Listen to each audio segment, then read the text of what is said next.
Maka air dalam akuarium itu setelah beberapa hari menjadi bernajis. Lalu karena terlihat bening sebab dia ada sirkulasi pakai pompa anginnya, kita senang melihatnya, lalu kita main-main, masukkan tangan ke dalam, basah sampai lengan baju, kita nikmati.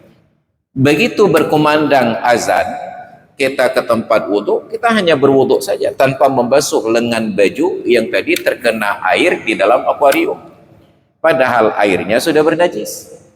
Maka salatnya tidak sah karena menggunakan pakaian yang bernajis. Perkara-perkara sederhana, perkara-perkara sepele, tetapi hukumnya semaradona. هلا هلا هلا يلا حيهم ارحبوا هلا هلا هلا يلا حيهم ارحبوا هلا هلا هلا يلا حيهم ارحبوا هلا هلا هلا. Alhamdulillahi Rabbil Alamin, wa bihi nasta'inu ala umuri dunya waddin, wassalatu wassalamu ala nabiyyina wa habibina wa syafi'ina wa maulana Muhammadin asyrafil anbiya'i wal mursalin al-mab'uthi rahmatan lil alamin wa ala alihi wa sahbihi wa azwajihi wa atba'ihi ila yaumiddin. Wa qala Allah ta'ala fil Qur'anil 'azim, ya ayyuhalladzina amanu kulu min thayyibati ma razaqnakum washkuru lillahi in kuntum iyyahu ta'budun. Sadaqallahul azim wa ballagha rasuluhun nabiyyul habibul karim wa nahnu ala dhalika minasyahidin wa syakirin walhamdulillahi rabbil alamin wa ba'd. Hadirin dan hadirat jamaah salat maghrib, salat isya dan pengajian yang dimuliakan Allah, malam ini sudah berakhir bulan Syawal dan kita masuk 1 Zulqa'dah. Bulan Zulqa'dah salah satu di antara 4 bulan haram yang dalam Al-Quran surat At-Taubah Allah Ta'ala menyebutkan, inna iddatasyuhuri indallahi 12 syahran. Perhitungan bulan di sisi Allah ada 12 bulan. Yauma khalaqas samawati wal ard, hari sejak dari Allah menciptakan langit dan bumi. Ketentuan 12 bulan dalam setahun sejak dari Allah ciptakan langit dan bumi. Minha arba'atun hurum, sebahagian dari 12 bulan itu terdapat 4 bulan haram. Lalu Nabi menjelaskan di dalam beberapa variasi hadis, salah satunya berbunyi, al-ashhurul hurumu arba'atun, bulan-bulan haram itu ada 4, thalathatun mutawaliyatun, ada 3 bulan yang berturut-turut, wa wahidatun fardun, dan 1 yang berdiri sendiri. Yang berturut-turut dimulailah dari malam ini dan bulan ini, yaitu bulan Zulqa'dah, Zulhijjah, Muharram, 3 bulan ditambah 1 yang terpisah yaitu bulan Rajab. Maka 4 bulan ini menjadi bulan haram.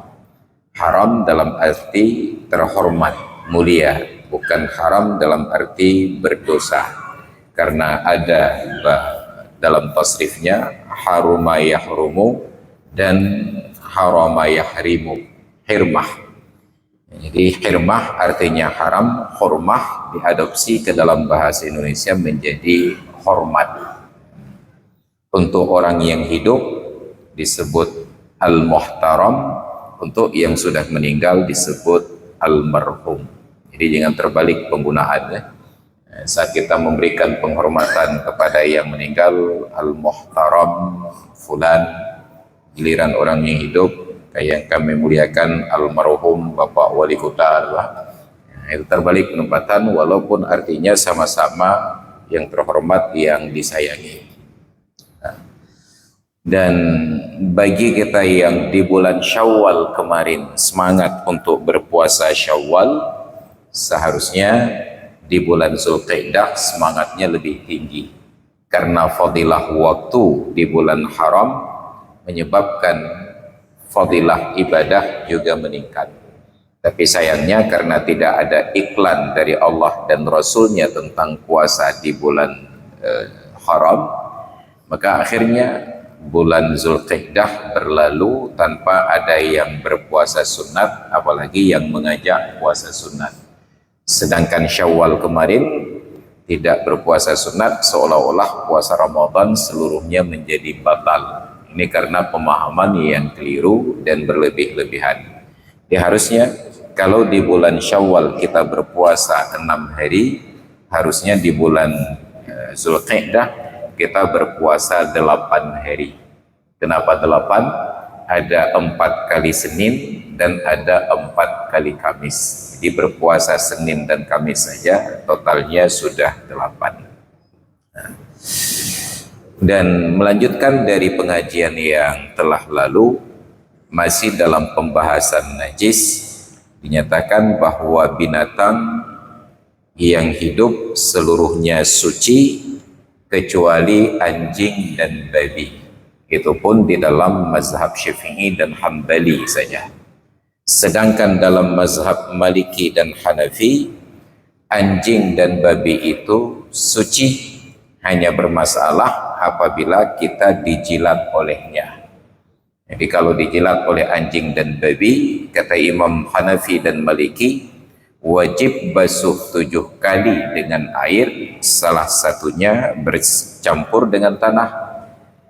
Sedangkan dalam mazhab Syafi'i dan Hambali, bukan hanya dijilat, asal bersentuhan dengan anjing dan babi dalam keadaan basah salah satu dari dua pihak atau kedua-duanya, wajib dibasuh 7 kali dengan air, salah satunya bercampur tanah. Lalu di mana bedanya mazhab Hanafi Maliki dengan mazhab Syafi'i Hambali? Mazhab Hanafi dan Maliki hanya wajib basuh apabila bersentuhan dengan lidahnya, dijilat. Sedangkan Maliki, Syafi'i dan Hambali wajib basuh apabila bersentuh dengan tubuhnya dalam keadaan basah bahagian manapun. Jadi pada Maliki dan Hanafi dinyatakan suci, pada Syafi'i dan Hambali dinyatakan najis. Ini bedanya hanya antara anjing menjilat kita dengan kita menjilat anjing. Jadi kalau dalam mazhab Syafi'i dan Hambali, mau anjing yang jilat kita atau kita jilat anjing tetap bernajis. Tapi dalam mazhab Hanafi dan Maliki hanya bermasalah bila anjing yang menjilat kita. Kalau kita jilat anjing tidak mau apa-apa. Setiap binatang yang hidup ini suci kecuali anjing dan babi dan keturunan keduanya atau salah satu dari keduanya dengan binatang suci yang lain. Apabila binatang ini mati, maka semua binatang itu menjadi najis. Semua binatang yang hidup bila mati dengan sendirinya tanpa proses penyembelihan yang syar'i berubah menjadi najis. Lembu suci, mati dengan sendirinya bangkai, najis. Kambing suci, mati dengan sendirinya bangkai, najis. Ular suci dalam keadaan hidup, maka mau gendong ular, mau tari ular terserah. Apabila mati dengan sendirinya atau dengan disembelih, karena tidak ada makna penyembelihan pada ular, maka nanti ada penyembelihan yang syar'i namanya. Nanti ada juga disembelih tetapi tidak syar'i. Kenapa tidak syar'i? Tidak sesuai dengan tuntunan syariat. Sedang duduk nongkrong di pinggir jalan, lewat kendaraan, lompatlah seekor ayam, itik ataupun kambing, kecelakaan. Kambing, ayam, itik ini menggelepar-gelepar, maka kita melihat peluang ada potensi perbaikan gizi. Tecok tikin, tepelung tu mawawai melit-lit dengan malaikat maut.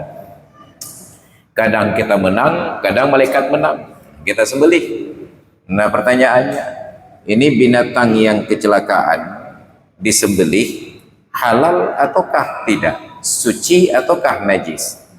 Kalau itu pertanyaannya, tinggal dibagi kepada dua kategori kondisi binatang tersebut. Kondisi pertama disebut dengan hayatun mustaqirrah. Pada posisi hayatun mustaqirrah, maka sah sembelihan dan halal dikonsumsi. Nanti tergantung negosiasi dengan pemilik berapa sisa harganya. Jika menurut ilmu petah, ya kalau ilmu petah, gimana orang mati ya. Yang kedua, posisinya disebut dengan harakatun mazbuhah. Secara harfiah, arti harakatun mazbuhah, gerakan binatang yang disembelih. Kalau sudah pada posisi tersebut, maka binatang ini walaupun disembelih, tetap saja najis dan tidak halal dikonsumsi. Bagaimana menandainya? Cara paling mudah untuk menandainya adalah pada saat disembelih. Bila darahnya muncrat dengan kuat, lagi penanji tapudip sanyu padumboh pika ya, ipo, maka itu namanya hayatun mustaqirrah, sah konsumsi dan halal. Tapi bila saat disembelih darahnya hanya keluar begitu saja seperti dari keran PDAM Banda Aceh, itu maka itu posisinya sudah pada harakatun mazbuhah. Itu artinya jantungnya sudah tidak lagi berdegup dengan kuat, tidak lagi sanggup memompa darah, hanya tinggal menunggu waktu dia mati. Pada posisi tersebut statusnya tidak halal lagi konsumsi walaupun disembelih. Hai kalau tidak halal dikonsumsi karena sudah posisinya harakatun mazbuhah. Maka tadi kita sebutkan yang mati tidak dengan proses sembelihan yang syar'i, maka binatang ini semuanya menjadi najis, apalagi anjing dan babi. Yang lain yang suci saja sudah jadi najis. Pada kajian terdahulu dikecualikan dari hukum najis binatang yang mati ada 5 spesies. Binatang yang pertama yang tidak bernajis setelah matinya adalah manusia. Agak salah hukum binatang-binatang karena manusia memang binatang. Para ulama mendefinisikan manusia itu dengan sebutan hayawanun natiqun. Hayawanun artinya al-mutaharrik bil iradah. Dia bergerak atas keinginannya. Sedangkan natiqun artinya al-mutafakkir bil quwwah, mempunyai kemampuan dasar untuk berfikir. Bahwa ada 1-2 orang yang tidak mampu berfikir, itu bukan karena tidak berfikir, bukan karena tidak ada kekuatan, tetapi tertutup kemampuan tersebut karena faktor-faktor tertentu. Bisa jadi simpul-simpul sarafnya yang tidak berfungsi, bisa jadi sudah berfungsi dirusak. Dengan apa? Dengan narkoba dan seumpamanya. Maka tidak bisa lagi berfikir. Maka manusia itu binatang. Jadi kalau kita bertengkar dengan kawan-kawan dimaki, binatang kamu, enggak perlu emosi. Cinyo ya. Binatang kah? Sama jawabannya. Sesama binatang tidak boleh saling mendahului. Maka manusia mau disembelih atau tidak disembelih, tetap dia adalah bangkai. Walaupun bangkai yang sepatutnya najis, tetapi karena kehormatannya dimaafkan, maka manusia bangkainya suci.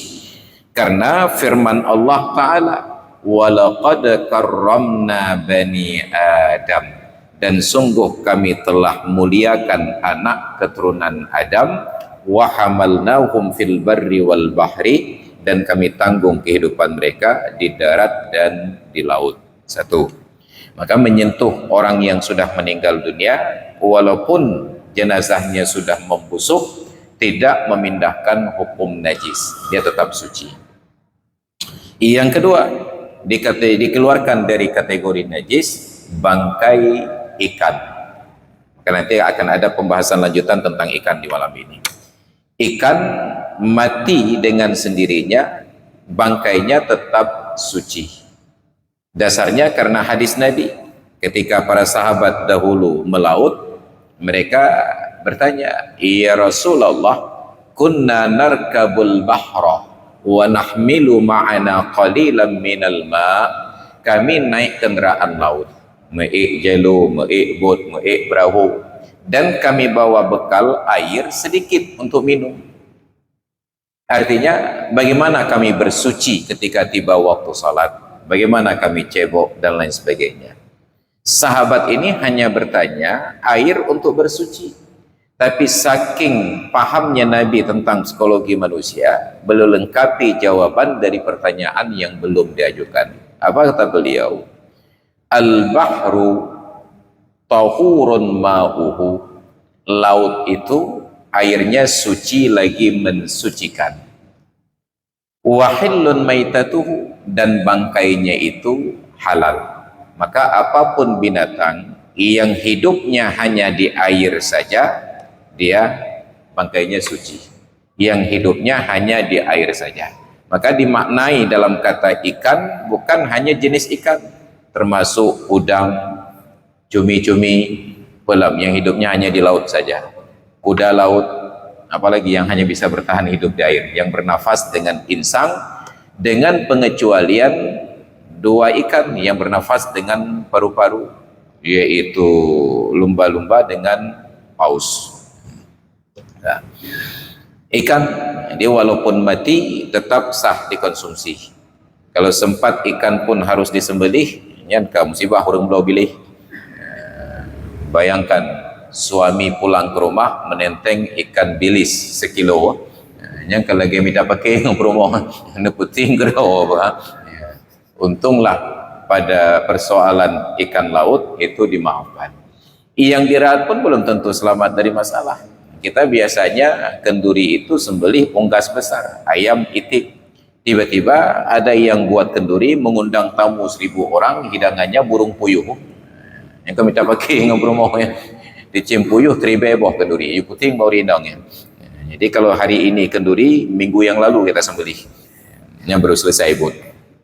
Nah, ini untuk ikan laut, semua yang hidupnya hanya di laut, apalagi ilih. Ilih bahasa Indonesia, belut, ilis. Sedangkan buaya hidup di dua tempat, maka dia tetap bangkai najis. Itu baru buaya yang hidup di dua tempat, apalagi buaya yang hidup di darat saja, hanya lebih bahaya lah. Buaya darat, hanya buaya yang hidup di darat dan di air itu bermasalah, apalagi yang hanya hidup di darat, yang najis. Biarnya dapat juga buaya darat. Jadi ikan dikecualikan. Kemudian yang ketiga, belalang, itu dikecualikan dari kategori najis. Tapi kita sudah sampaikan dulu bahwa belum berkembang di negeri kita kuliner belalang. Hanya hana-hana but ya drop darut, manusia drop darut, baik lagi buah drop darut, gapit lagi ti irau lain deh yang kena. Jadi harus manusia drop darut. Siapa tahu nanti ada kuliner di Lam Sepeng, penaji sate belalang, yang sudah populer nujum pak belalang. Ya. Kemudian yang keempat, yang dikecualikan dari hukum bangkai adalah ulat yang tumbuh di dalam buah-buahan, dalam buah mangga, dalam buah durian, kena ulat beteng. Ya. Tapi syaratnya dimakan berikut dengan buahnya, jangan dipisahkan. Jadi harus dijadikan semacam selai untuk buah-buahan. Dia menyatapajuh binatangnya nilai atau tapajuh buah kaya nilai, duduk tapajuh ulatnya hanya gerakan. Jadi kalau ingin makan nikmati bersama. Maka jangan sok-sok bersih begitu datang ke warung, ke tempat kenduri dihidangkan sayur, ternyata sayur itu ada ulatnya. Sok-sok jijik. Padahal justru ada ulat menunjukkan bahwa sayuran itu masih alami, natural, organik, tidak bercampur dengan pestisida. Medum ulat ani pajuh dah jo. Maki budget aku ulat-ulat dah pajuh. Persoalan jijik itu bab lain. Jijik itu karena faktor biasa dan tidak biasa saja. Bagi anak-anak yang sudah terbiasa menelan ingus, orang tuanya pun terbiasa, anak apa? Ini nak gerak. Nanti nikmati. Tapi bagi kita yang tidak terbiasa, melihatnya saja ngeri. Ya? Apa yang katiblah kaitran dan weh-weh. Jadi melihat ibu-ibunya bersih belum tentu anaknya bersih. Mak tak kaya pekelihara. Anak menan kutok. Maka melihat calon istrinya boleh dengan anak. Mahal anak lagi pan, mitangkan anak. Ya, InsyaAllah untuk membuktikan glih ataupun anak glih. Ya. Jadi itu tergantung kebiasaan, jijik dan tidak jijik. Ya. Kemudian yang keempat, yang kelima, yang dikecualikan dari hukum najis, binatang-binatang kecil yang tidak punya darah mengalir di dalam tubuhnya apabila mati dan jatuh ke dalam cairan air dan seumpamanya menajiskan tetapi dimaafkan. Apalagi yang lalat itu memang hinggapnya di tempat-tempat yang kotor, jorok. Ketika jatuh dalam minuman, kata Nabi, secara khusus Nabi ingatkan, lalat itu pada satu sisi sayapnya membawa racun dan pada sisi yang lain dia bawa penawarnya. Jadi apabila jatuh lalat ke dalam air, tenggelamkan. Jadi ternyata kalimat tenggelamkan itu bukan Ibu Susi yang telah mengucapkan, Rasulullah pun tenggelamkan, karena pada sisi sayap yang lain dia membawa penawarnya. Sedangkan kita menyekarut lalat, gantikan. Nanti bohyu padahal itu masih minuman yang layak konsumsi. Maka sifat mubazir kita pada air itu diantisipasi oleh Rasulullah sejak dari 14 abad yang silam. Sedangkan kita sekarang seolah-olah menjadi tren minum itu jangan habis. Apalagi kalau sedang duduk Romeo dan Juliet. Nyan Romeo hana habis jadi Juliet kita tengah tinggai. Padahal waktu gejep tu ngomong lah habis ngomong. Nyan jaim ke tengah duduk dua. Makanya saya sampaikan kepada yang jualan-jualan di warung, jangan pernah layani Romeo dan Juliet. Mereka minumnya sedikit. Lebih baik yang sudah berkeluarganya itu UBE jangan. Mubazir. Maka satu malam saya ingat keluar dari sebuah masjid selesai pengajian, disediakan air mineral yang 600 mili. Baru saya minum sekitar sepertiganya. Secara ekonomi kalau harga ecerannya 3.000 mungkin masih ada nominal 2.000 di dalamnya. Walaupun hana lagu le tak bulawa. Ada cukup hana bulawa hana lagu.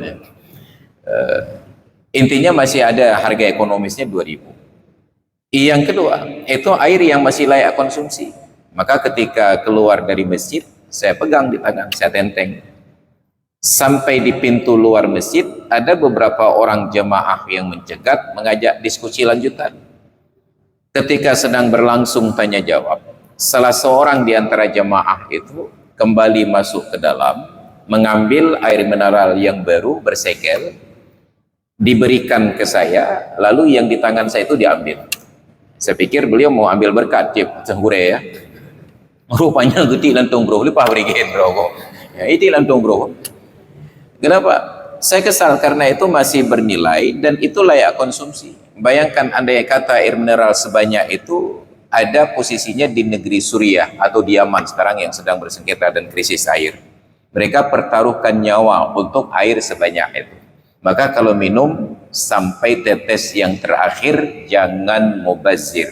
Fa innal mubazirina kanu ikhwana syayatin wa kana syaitanu li rabbih kafura. Karena mubazir itu, pelaku-pelaku mubazir itu sahabat-sahabatnya setan dan setan itu sangat kufur kepada Tuhannya. Maka biasakan minum sampai tetes terakhir. Minum sampai habis itu keren. Sampai ada begetak lain menan. Besok-sok keren je becut lepas berikan negelanya. Maka minum kopi ngangan je dia tajib babi. Apalagi kalau kopi saring itu enggak ada ada pihala yang kayak kopi.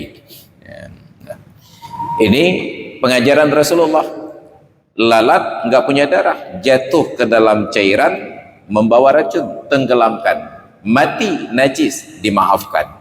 Maka pada pertemuan sebelumnya lagi, binatang-binatang ini najis apabila mati hanya dimaafkan kalau jatuh dalam cairan. Kita pakai baju begini, ternyata di dalam kantongnya ada semut mati berpulang ke rahmatullah, mungkin 1 kloter. salatnya tidak sah kecuali di tempat-tempat yang sulit dijangkau. Dulu waktu saya masih mengaji di Lamno, di pesantren, suatu hari Ahad saya keluar ke pasar Lamno untuk berbelanja, naik labi-labi pakai baju putih. Ketika sedang duduk-duduk, ada beberapa orang ibu-ibu melihat ke baju saya, fikir apa lagak adhab aja tu, rupa ji pijit tengah tengok pandai teka pijit mutuah. Kakak saya hilangkan pijitnya. Begitu pulang lagi ke kamar, saya periksa, ternyata berasal dari ikat pinggang. Kalau keingnya, kena lungki-lungki ya. Kayak mumpung rupanya itu. Saya cari lagi sumbernya. Ternyata berasal dari tempat tidur.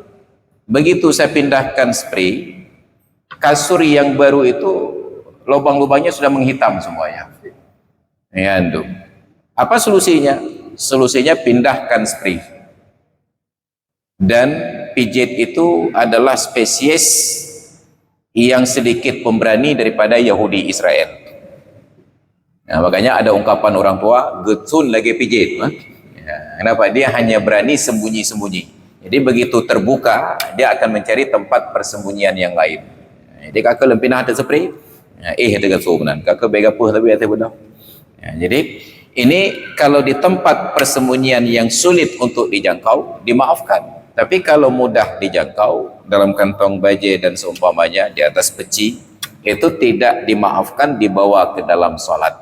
Apabila kita tahu sebelumnya.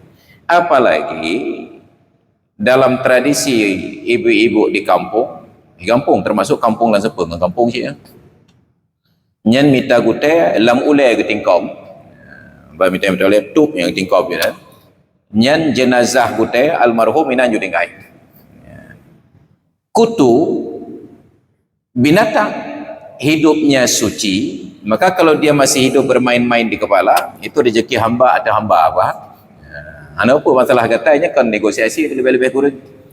Tapi setelah mati dia menjadi bangkai, mati dengan sendirinya dimaafkan. Tetapi apabila terjadi pembunuhan oleh manusia, maka tidak dimaafkan.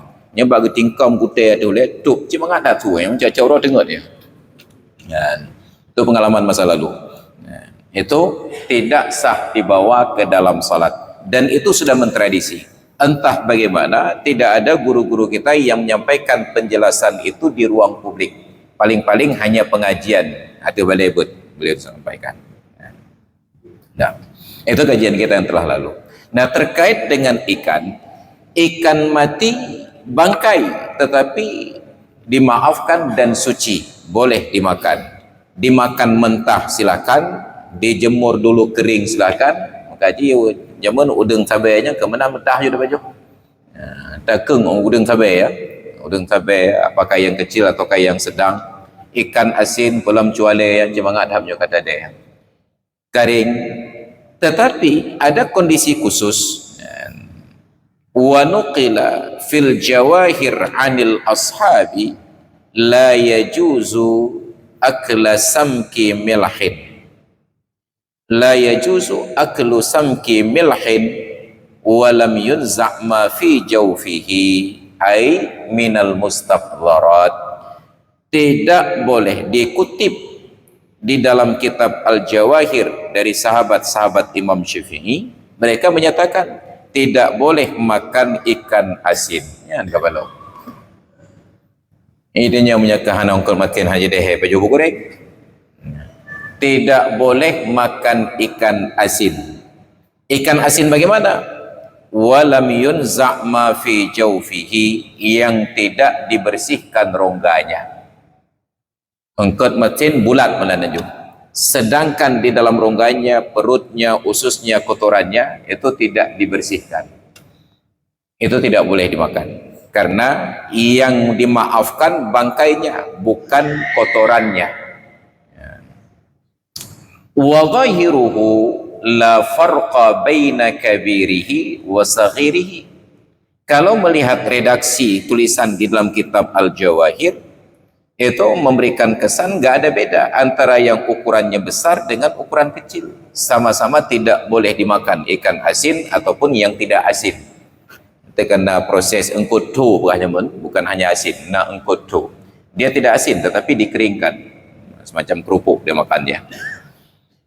Lakin zakara syaikhani, tetapi kata syaikhani, Syekh Nawawi dan Imam Ar-Rafi'i, jawaza aklis saghir ma'a ma fi jawfihi li'asri tanqiyati ma fihi. Tapi kata Imam An-Nawawi dan Imam Ar-Rafi'i, yang kecil-kecil itu boleh dimakan bersama dengan semua yang terdapat di dalam rongganya. Nah, ususnya, perutnya, semuanya boleh. Yang kecil-kecil, misalnya ikan teri kering, kemudian pelamnya udang sabai, yang tahu kena pegelih udang sabai, ikan teri, termasuk di dalamnya seperti tiram, yang kangengan tengok ada pejauh, tiram yang kemakan-makan kerang rebus pajang ke pulihnya, menai pehahnya langsung ada mau lawa maka nyan di atas ada 2 kali lipat dalamnya, ada dengan engkotnya. Ini binatang-binatang kecil yang dikeringkan atau yang diasinkan. Jadi kalau melihat redaksi dari kitab pertama seolah-olah tidak ada perbedaan. Tetapi oleh Imam Ar-Rafi'i dan Imam An-Nawawi menyebutkan dimaafkan yang kecil tersebut. Yang kecil ya seperti ikan teri dan udang sabu. Ya. Qala al-Bujairimi, kata Imam al-Bujairimi, wa in kana al-asahu najasatuhu, sekalipun ketika dikomparasi, diperbandingkan antara dalil yang menyatakan suci pada yang kecil dengan yang menyatakan najis, itu lebih kuat argumen yang menyatakan najis, tetapi dimaafkan. Karena di kajian-kajian yang sebelum Ramadan dulu kita sempat membahas bahwa ikan dan binatang yang hidup di air tetap dia punya kotoran. Itu kita punya akuarium di rumah, beternak ikan, apakah ikan arwana, apakah ikan tukul, arwana lagi ya, tukul nanti ya, ikan arwana, engkau lain lah ikan hias, ikan mas termasuk masrul, ikan mas koki, bukan masrul ID. Yang binatang tersebut, ikan-ikan ini kan tetap binatang, dia makan, minum dan buang kotoran, hidup di laut dan minum air laut, tetapi dia mempunyai metabolisme di dalam tubuh yang dapat menyaring air laut sehingga layak konsumsi. Itu ikan hidup di laut, dia tetap makan dan buang kotoran, dia minum dan buang keluar kencingnya. Pertanyaannya, nyan engkut dengan engkut suci atau najis? Najis. Maka air dalam akuarium itu setelah beberapa hari menjadi bernajis. Lalu karena terlihat bening sebab dia ada sirkulasi pakai pompa angin ya, kita senang melihatnya, lalu kita main-main, masukkan tangan ke dalam, basah sampai lengan baju, kita nikmati. Begitu berkumandang azan, kita ke tempat wudhu, kita hanya berwudhu saja tanpa membasuh lengan baju yang tadi terkena air di dalam akuarium, padahal airnya sudah bernajis. Maka salatnya tidak sah karena menggunakan pakaian yang bernajis. Perkara-perkara sederhana, perkara-perkara sepele, tetapi hukumnya semaradona. Baik pilih undang ukuran kan, fikir pilihnya lehubut, pilihnya raya panjang urangnya dari Brazil, sepele nya terpegat mas semaradona, baik sepele tapi ya. Jadi itu perkara yang kita anggap persoalan kecil tetapi berdampak besar dalam kehidupan. Maka kalau ada akuarium, bila perlu ditulis untuk sosialisasi di awal, hati-hati air di dalamnya bernajis. Kenapa? Agar orang-orang yang tidak paham, yang tidak mendapatkan akses pengetahuan tentang kasus-kasus seperti ini, kalau tidak berhati-hati, sekurang-kurangnya dia akan menggugat. Najis apa? Sekurang-kurangnya kita bisa menyampaikan informasi. Malam kemarin kami ikut kajian di Masjid Kecil Lemik, pegah di tengku keeng yan, yang najis. Oh, hanya dapat dengan Cik Wahabi. Yang kaya daripada Pali ya. Yang Cik Wahabi. Atau yang beda pendapat kau Wahabi ni. Wahabi dari Hong Kong. Ya. Ya. Jadi kotoran ikan dan i-nya itu adalah najis. Kalau itu najis, di dalam akuarium yang ada ikan tersebut bernajis. Lalu bagaimana di dalam bak mandi? Apabila bak mandi ini volume airnya tidak mencapai 2 qullah. Apa 2 qullah? Volume air yang tidak kurang dari 210 liter. 210 liter, tentukan. Bukan ukuran baknya, tapi air yang di dalamnya. Bak raya, bacuta ke ni bayuk. Yang dihitung volume airnya, bukan ukuran bak. Dan tentu saja apabila bak kecil dari ukuran tersebut, enggak mungkin air lebih banyak. Nyoi lebih 2 qullah tu, ma bak ubah anak waktu. Yang fikirlah agak-agak ini. Jadi air hanya bisa bertahan apabila ada pembatasnya. Jadi volume bak tidak boleh kurang dari ukuran yang bisa menampung 2 qullah, dan air di dalamnya penuh 2 qullah ataupun lebih. Kalau kita letakkan ikan di dalamnya, ikan hidup, dan dia beraktivitas, dia buang kotoran, apabila kurang dari 2 qullah, berubah tidak berubah, airnya najis. Tapi bila lebih daripada 2 qullah, apabila tidak berubah, airnya suci dan mensucikan. Tapi bila berubah, apa yang berubah? Yang pertama ditandai dari warnanya, yang kedua ditandai dari baunya, dan yang ketiga dari rasanya.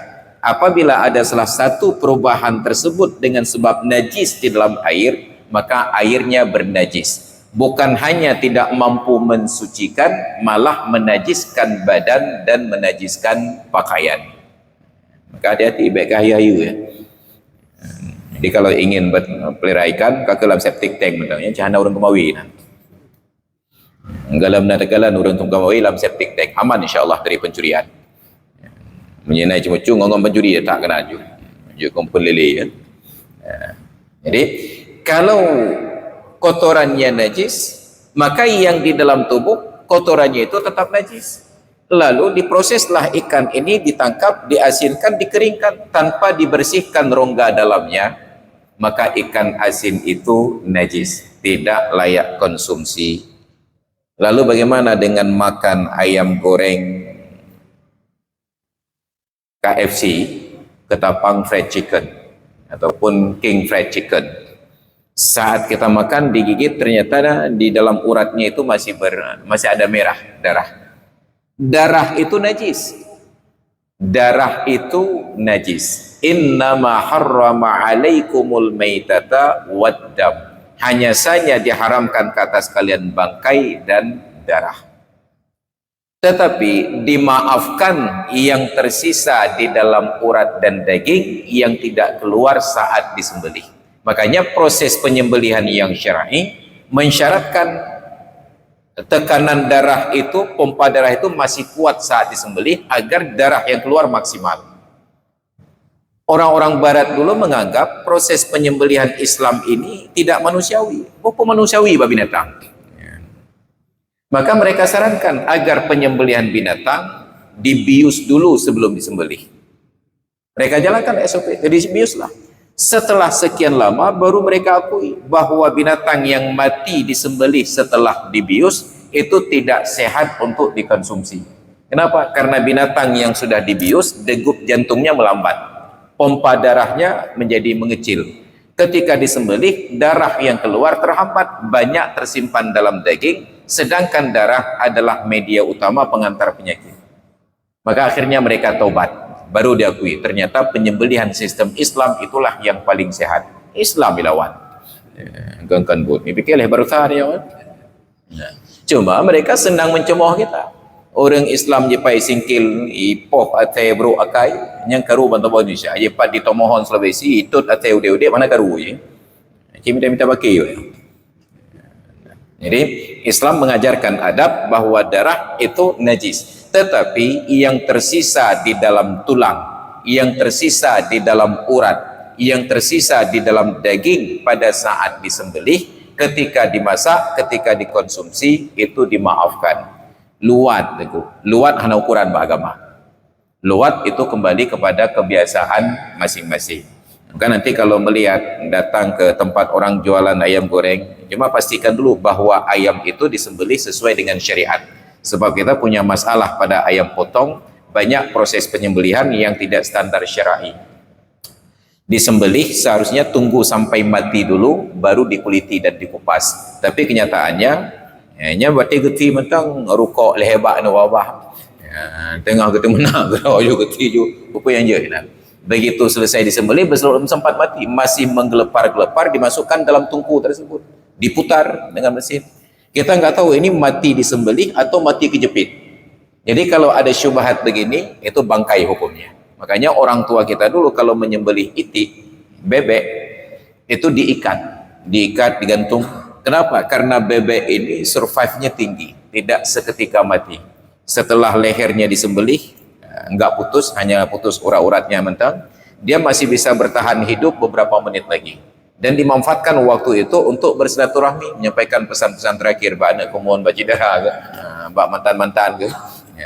Dan orang tua kita khawatir saat dia jalan sempoyongan jatuh ke dalam genangan air, nanti timbul syubhat, ini ayam, ini itik mati disembelih atau mati tenggelam.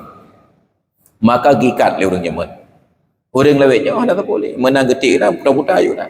Maka hampir setiap hari Aceh yang bersyarat Islam ternyata kulinernya tidak aman dari persoalan halal dan haram. Maka ada kewajiban pemerintah, khususnya wali kota Banda Aceh, wali kota Coke nggak bertanggung jawab karena hanya penyembelihan ayam ini. Itu wajib memastikan bahwa konsumsi umat Islam di negeri ini terjamin halalnya. Menyana, weh kata bakuduk ke, Baik hadirin dan hadirat sekalian yang dirahmati Allah, demikian kajian kita malam ini. Mudah-mudahan menjadi manfaat, walaupun perkara-perkara ringan, tetapi menentukan sah tidak sahnya ibadat yang kita lakukan dalam aktivitas sehari-hari. Demikian kajian kita, mudah-mudahan Allah terima. Wallahu a'lam bissawab wa ilaihil marja'una wal ma'ab. Hadanallahu wa yakum ajma'in. Assalamualaikum warahmatullahi wabarakatuh.